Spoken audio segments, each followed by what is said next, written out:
SEO conspiracies. Is negative SEO a real thing or not? Mr. Dixon Jones, hello. Hello, how are you? Well, I don't.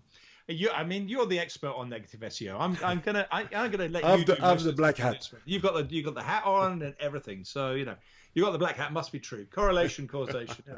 But what I'd say is negative SEO a thing? Absolutely, SEOs are trying to do negative SEO.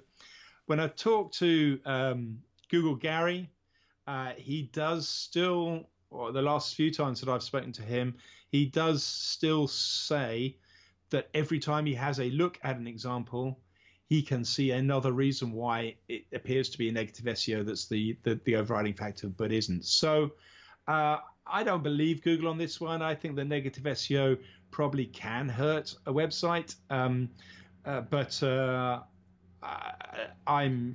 maybe I'm not in a cutthroat enough industries to see it happening quite as much. It's much easier for somebody to do denial of service attack on than it is to do negative SEO. So I would say that denial of service is a bigger problem than negative SEO, because negative SEO surely comes with risk.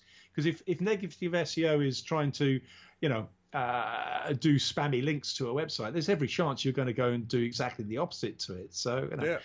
But you're the expert on negative SEO. Tell me how it works. Well, why am I an expert? Because I did a lot of SEO contests, starting with the second one in the world called Mangeur de Cigogne. And I've done maybe, 15, 20 of those. And those are the no rules. So it's the best place to experiment. And yes, you can take down any page from any website. Taking down the whole website, very difficult, especially if it's a strong website. But any page on some keyword. So like you suggested, you have bad neighborhood links, right? And back in the days, you remember the Sandbox? Yep. Here's what, so SEO Contest, it's all new pages, right? So I could identify pages who had this optimization of the title is also the URL, which is also H1. So what I did is I extracted the title tag, and I did many bad, spammy automated links with that anchor text, the title tag, and bang, out. Over optimization on page, over optimization on the backlinks, and that was before Penguin. That was back in 2004. Out for 7-8 months. That was when the Sandbox existed. And that was about backlinks. Then we did that demonstration on Matt Cott's blog, which was more about duplicate content. And when Paul took down the homepage of Matt Cott, it was also about duplicating the page. What do you do? When he took it down, in what context did he take it down? He took it offline for the phrase Matt Cutts, or what? No, when you search Matt Cutts, the homepage of the blog was gone. Right. Not the homepage of the blog, the homepage of the site, mattcutts.com, yeah. Not the /blog. What you do is you need a very powerful page, more powerful page rank wise than the target page, and then you got to duplicate it non-stop. Question mark and then random characters, right? With the question mark, you can duplicate any Yep. page. Yep. And you do it non-stop. You keep on doing it with a little script, and it's gonna go. Duplicate content is more powerful than bad links. The problem with negative SEO is that, trust me from experience, karma is a real thing, right? You do that. There's one risk of you could improve the ranking of the target website, especially with links, but it's not good. It's not good. What you do is gonna happen to you. You gotta in karma points. You gotta do so many more good things to counterbalance the bad. And when you do that, do you think that you created all those pages, presumably over a large sort of proxy IP numbers?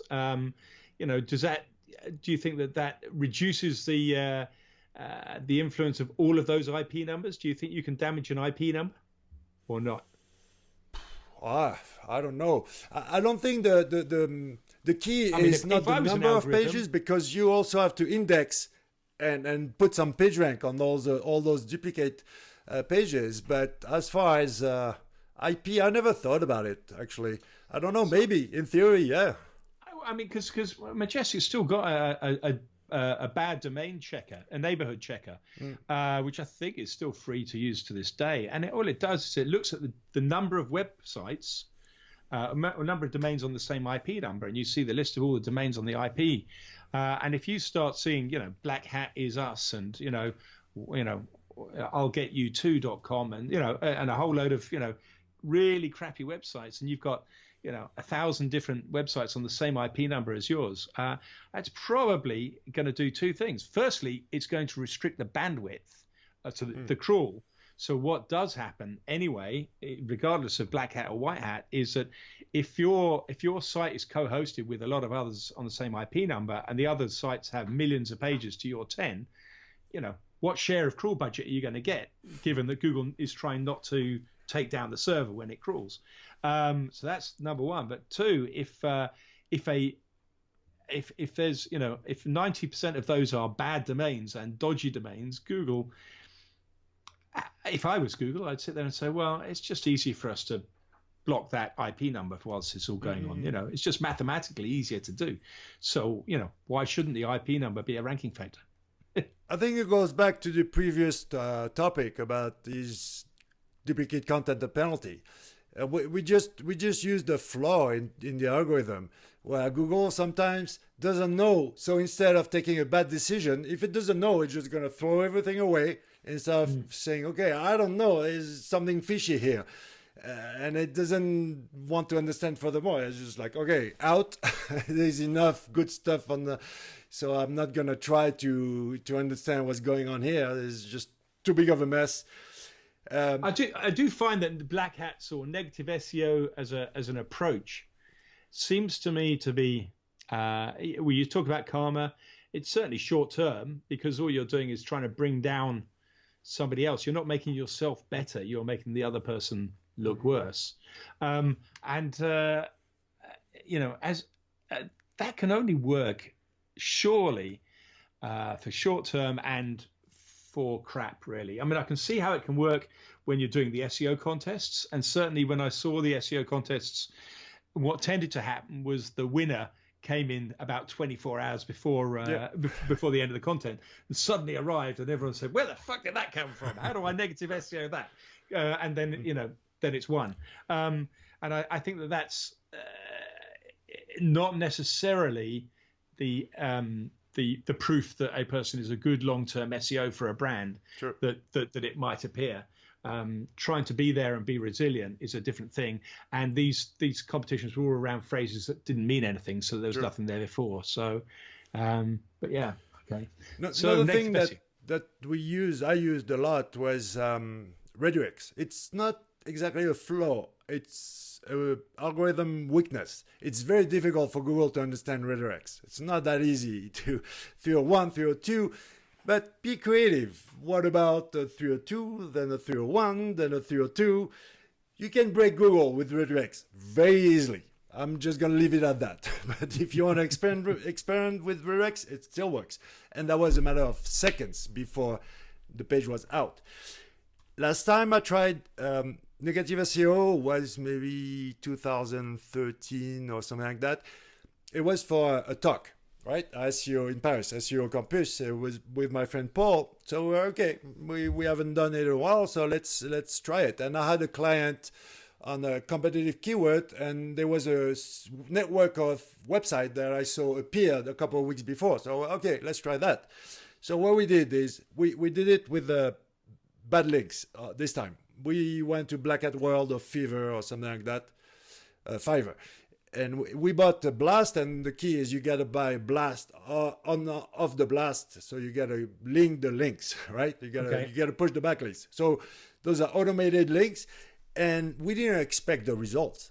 It works so well that the guy, the owner of the website, freaked out. And that was the Tuesday. The talk was on Friday.